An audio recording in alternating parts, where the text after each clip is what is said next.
शांति। Last time हमने देखा कि कैसे अल्फा स्टेज में हम जा सकते हैं। अल्फा स्टेज और डेल्टा स्टेज में क्या तफावत है, और कोई भी गोल सेट करने या बीमारी प्रॉब्लम को समाप्त करने के लिए, नया प्रोग्रामिंग के लिए अल्फा स्टेज में जाना बहुत बहुत आवश्यक है। आज हम देखेंगे कि हमारे संस्कार संकल्पों से कैसे परिवर्तन होते हैं और नया प्रोग्रामिंग बनता है। हमने आगे भी देखा था कि मान्यता अनुसार हमारा सबकॉन्शियस माइंड नया स्वीकार करता है और नए संस्कार व प्रोग्रामिंग होता है। तो जो मान्यताएं हमारे अंदर भरी है वही हमारा सबकॉन्शियस माइंड स्वीकार करता है और हमारे संस्कार मजबूत होते हैं, फिर कर्म में आते हैं। हर सेकंड जाने अनजाने हमारी प्रोग्रामिंग हो रही है, जो हमें पता भी नहीं पड़ता कि क्या सोचते हैं और क्या अंदर स्वीकार होता है। इसीलिए संकल्प पर ध्यान रखना और उसके पर कंट्रोल लाना बहुत ही आवश्यक है। तभी हम जो चाहे वही संकल्प चलाकर नई मान्यता बना सकते हैं और जीवन में हम हर क्षेत्र में सफलता प्राप्त करने के लिए नया प्रोग्रामिंग हमारे अनुसार कर सकते हैं।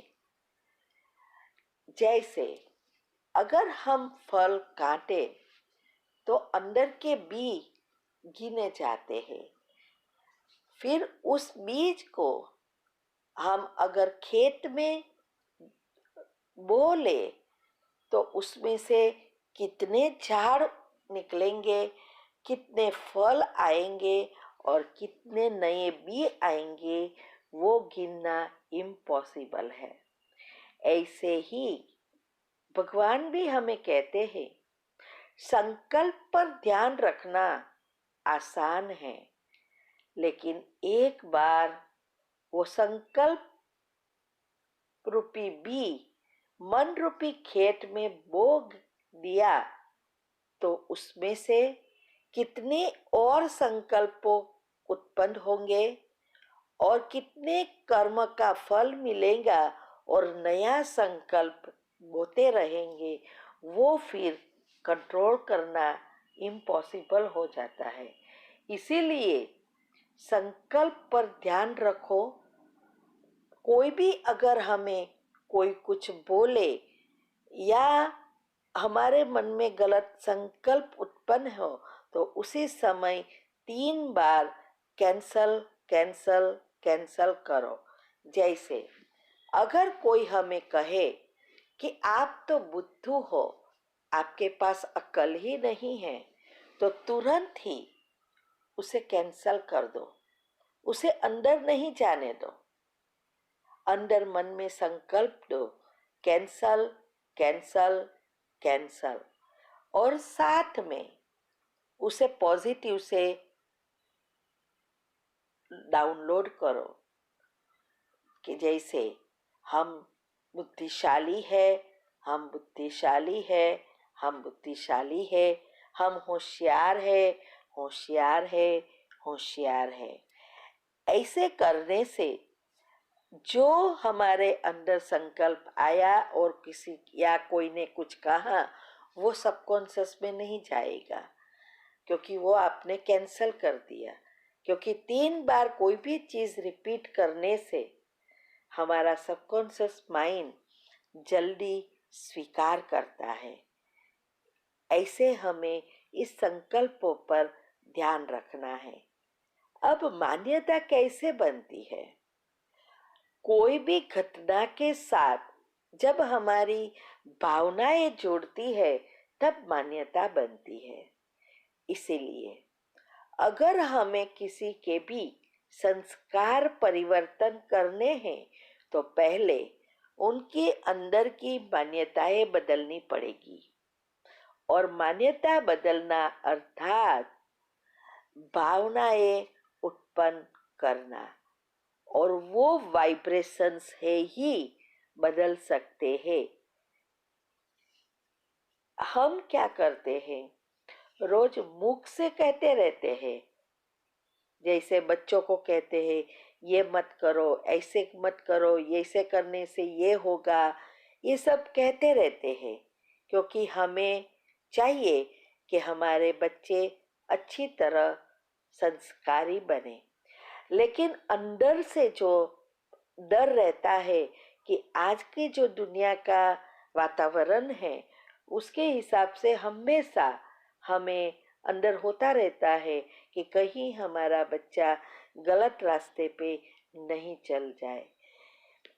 तो अब क्या होता है, आपने जो मुख से बोला वो नहीं पहुंचा, लेकिन आपके अंदर जो वाइब्रेशंस उत्पन्न होते हैं, जो आप विचार करते हैं, वो एनर्जी उसके पास पहुंचती है।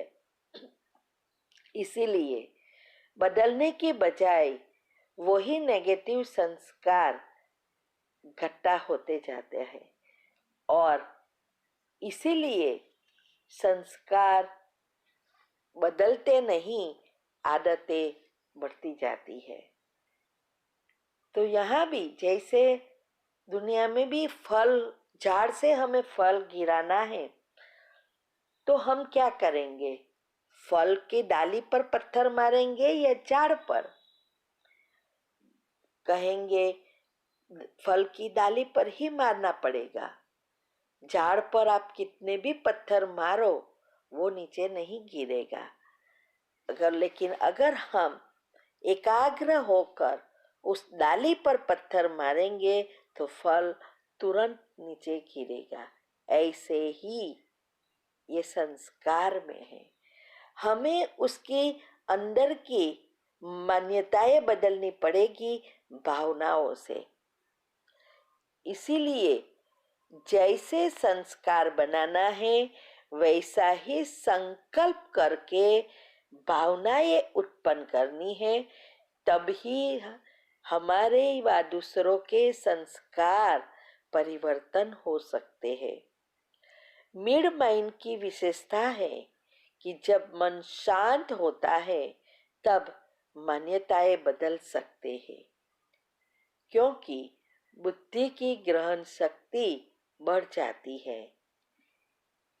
और शांत मन तभी होता है जब हम कम विचार और सकारात्मक विचार करते हैं और मेडिटेशन करते हैं, तब हम इजीली अल्फा स्टेज में जाते हैं और संकल्प से परिवर्तन कर सकते हैं।